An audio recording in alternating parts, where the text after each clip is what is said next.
LeBron's intense regimen consists of 4 workouts that utilize supersets. Supersets are designed to minimize rest periods for the purpose of gaining strength and maximizing endurance. In between the supersets, LeBron rests 45 seconds. For each exercise, he does 3 sets. On day 1, LeBron warm-up starts with a 5-minute jog on a treadmill. He then starts Superset 1, which focuses on muscular strength and endurance. In the first superset, it includes push-ups and pull-ups. For the push-ups, he does as many reps until failure, and he focuses on having the right push-up form. For pull-ups, he does 10 reps. In Superset 2, LeBron does 3 sets of dumbbell snatch and single arm cable rows. For the dumbbell snatch, he does 5 reps, and for the single arm cable row, he does 10. For day 2, Superset 1, LeBron does 3 sets of the dumbbell squats. This helps to build strength in the quads and glutes. He does 8 to 14 reps of this. He also does 3 sets of the Swiss ball hip raise and leg curl. This helps with flexibility and improves hip mobility. LeBron does 10 to 12 reps of this. For Superset 2, LeBron does the dumbbell step up and the single leg standing dumbbell calf raise. The goal of this exercise is to improve core strength and stability. LeBron does 10 reps for one leg, then switches to the next. Single leg standing calf raises improve muscular strength in the lower leg. LeBron does 12 reps of this with each leg. On day 3, on the first superset, the exercises included are the dumbbell incline bench press and lat pull downs. Both of these exercises help build muscular strength in the upper body. LeBron does 3 sets of both of these exercises, doing 10 reps each. For Superset 2, the exercises are the single arm dumbbell shoulder press and the single arm neutral grip dumbbell row.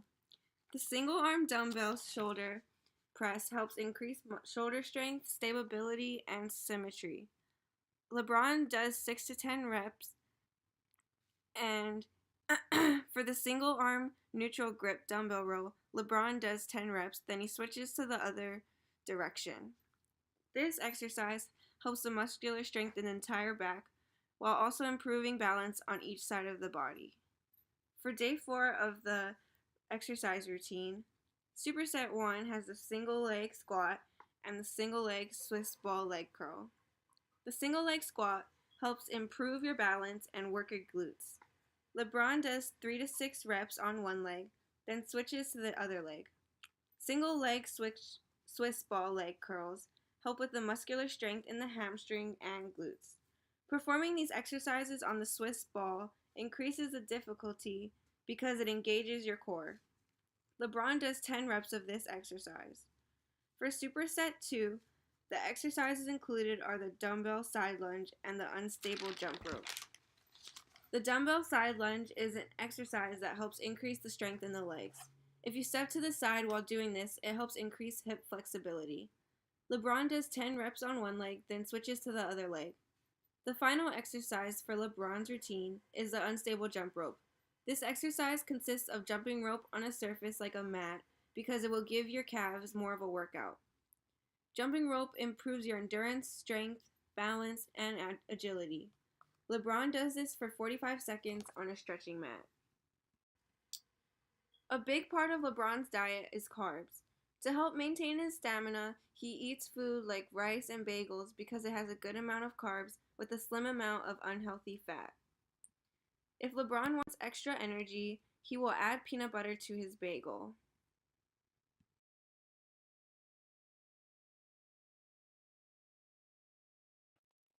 Hey, my name is Chaz, and the topic I covered was short distance running or sprinting. So, sprinting falls under all components of physical fitness. That's cardiovascular endurance, muscle strength, flexibility, body composition, and aerobic and anaerobic exercises. So, there are several physical goals of sprinting. One goal is to be able to run faster, and the other goal is to improve all your other health related components of physical fitness, such as cardiovascular endurance, which is improved by running shorter long distances in your training, and improving your cardiovascular endurance will help your body provide oxygen to muscles so that they can experience less fatigue while you sprint. Another component it improves is muscular strength, which is your ability to exert force. This helps at the start of the sprint. This will help you in sprinting by improving your arm swing, and it'll help you exert more force into the ground as you are running, which will improve your stride. You can improve your muscle strength through resistance or weight training. Another physical goal of sprinting is to improve muscular endurance, which will improve your muscle's ability to experience less fatigue while you sprint. This will help you decelerate less or decelerate slower at the end of the sprint. Another physical goal of sprinting is to improve your flexibility. This can be improved through dynamic and static stretching before and after your workouts. Improving your flexibility will allow you to have a longer stride length, which will help you sprint faster. Another physical goal of sprinting is to improve your body composition. So, by sprinting a lot, you'll burn a lot of calories because it's an intense exercise, and you will lose excess body fat, which will help you sprint more efficiently. So, what kind of exercises and fitness tests do sprinters do? For muscular strength, it's resistance training or weight training. So, bench press, squats, Olympic lifts, curls, and other plyometric exercises such as box jumps and push ups. These can be tested through the 1 rep max, which I found in the textbook. For muscular endurance, it's just the running, the workouts, and also the plyometrics, the box jumps, and the push ups, as the same for muscular strength. And cardiovascular endurance is running, obviously. Running is a cardio type of exercise, and this can be tested in time trials, such as how fast you can run a mile, or how fast you can run a quarter mile, or a 40-yard dash time, etc. Flexibility, so dynamic stretching and static stretching. So dynamic stretching is like, the movements of running that you will like use to warm up before you start your workout, and static stretching is like when you reach your toes. So that can be practiced by using the sit and reach test, which I also found in the textbook.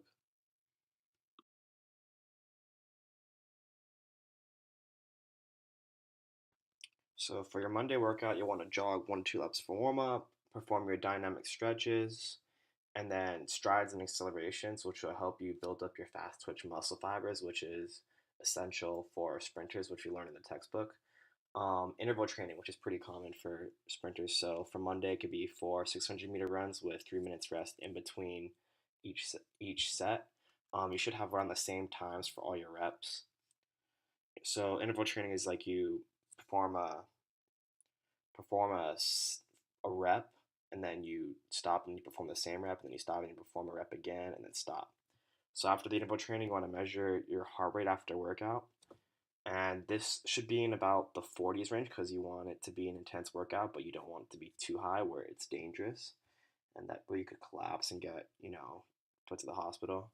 And then after the interval training, you'll do strength and resistance training. So 5 sets of 5 on the bench press and squats with 1 minute rest in between sets. And then 3 sets of 10 reps of 2 different bicep exercise. So that could be bicep curls, hammer curls, seated hammer curls.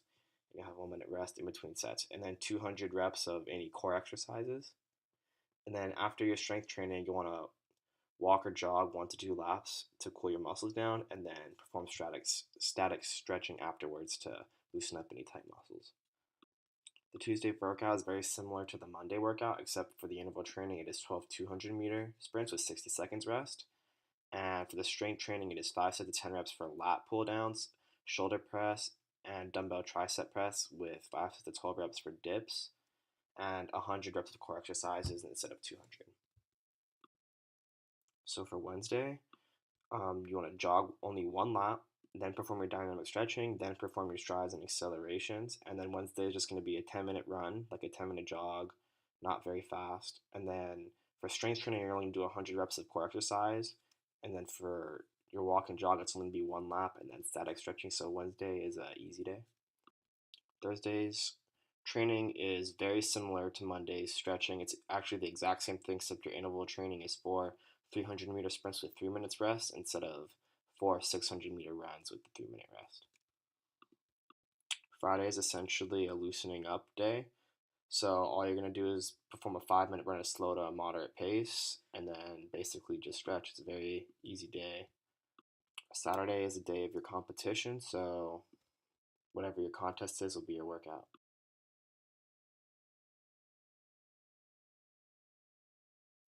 This is a training tips that I found on GQ from Usain Bolt, who is the top sprinter in the world. Most of these exercises are plyometric exercises, such as the bunny hops, the box jumps, the bounding, um, and even the leg raises. The only one that really utilizes the machine is the cable knee drives. So this is his workout regime. In order to be a good sprinter, you must be committed to your training program, training on all the days every week, following your program to daily, taking no days off. And then another part of being a good sprinter is just your genetics. Being tall and having a long stride will help you out much more than being short. Having a faster and quicker turnover. A lot of these things you can improve with that regime, but in order to be, Usain Bolt, it takes also good genetics as well. In 1956, gymnastics became how we know them today. Women, on this side, perform and compete in vault, uneven bars, balance beam, and floor exercise.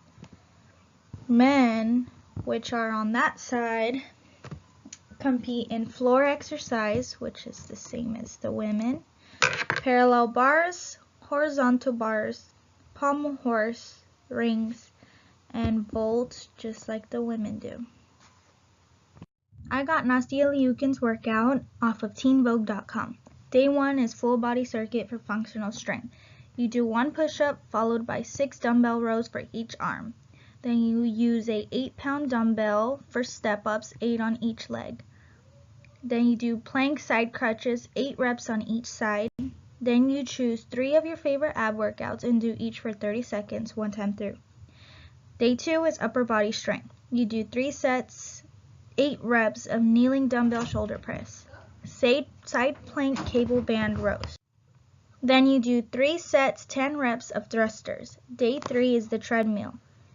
8 to 10 reps of 20 to 30 second sprints with 30 to 40 second rest on incline. Day 4 is active workout. 3 reps of 20 squats, 10 split jumps, 10 glute bridges, and 12 sit-ups. Day 5 is lower body strength. You do a rear foot elevated split squat, single leg deadlift, and cross behind lunge. Day 6 is with a partner. You choose a conditioning test. She uses her fiance, for example. They go on a 5-mile bike ride and they try to test out to see how long it takes them every time they go on the 5-mile bike ride. Muscular and cardiorespiratory endurance. Muscular endurance enhances a gymnast's stamina and decreases muscle fatigue. An example of using muscular endurance is floor routines because they require consecutive tumbling passes that use the same muscle groups repeatedly. Conditioning exercises to help warm up your muscles and grow your muscles for floor routines are pull-ups, push-ups, and leg lifts, which are pretty self-explanatory.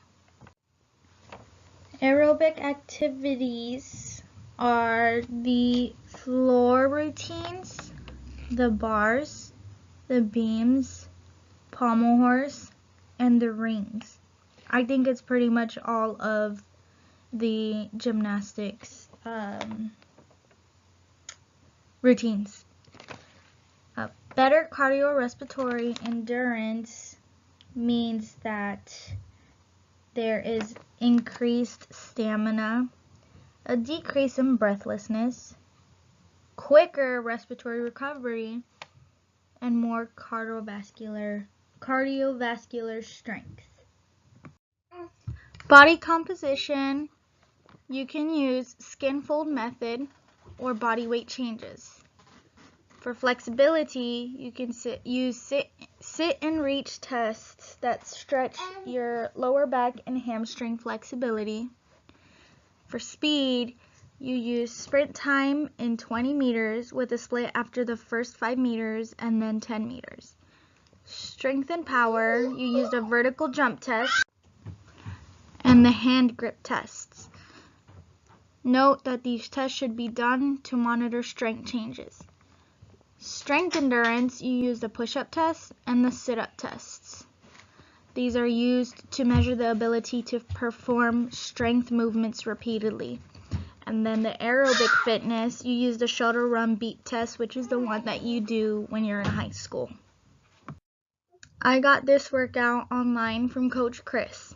For day 1, you do 3 to 5 sets, 10 reps of L push-ups, 15 candlesticks to jump, 15 jumping lunges, and on day 2, you do 10 sets of grip complex. Day 3, you do 4 sets, 10 reps of strict ring dips. Then you do 3 to 5 sets of 20 hollow rocks and 20 Superman rocks. Day 4, you do a 1-minute left split, 1-minute right split, and 1-minute middle split. Day 5, you do 1 to 5 sets, 5 reps of press to handstand, 3 sets, 5 reps of press to headstand, and 15 muscle ups. So the main similarities that we found in all 3 of our activities is that all 3 activities utilize resistance training and calisthenics. So resistance training or weight training and calisthenics such as the pull-ups and the push-ups. Another similarity is that in order to be good at all 3 of these, you must stick to routines and be very strict with it. So you must perform it every day that you're required to, not taking vacations, weeks off, or anything like that. So the main differences that we saw was that the sprinting had a more cardiovascular endurance-based training regime, such as, you're running interval workouts every day, whereas in basketball and gymnastics, they weren't doing much running. Now, basketball had more of a muscular strength-based training regime of resistance training, as they were in the weight room pretty much every day for LeBron's training regime that was presented. And then gymnastics had a calisthenics-based regime where almost everything was based on, pull-ups and using the bar and basically just um, exercises that involve pushing or holding up your body weight. Whereas in basketball, it was mostly just whatever machines or bench press, and then for the sprinting, it was a lot of running and there was some resistance training, but not a whole lot of calisthenics. Gymnastics had the most calisthenics out of all 3 by far.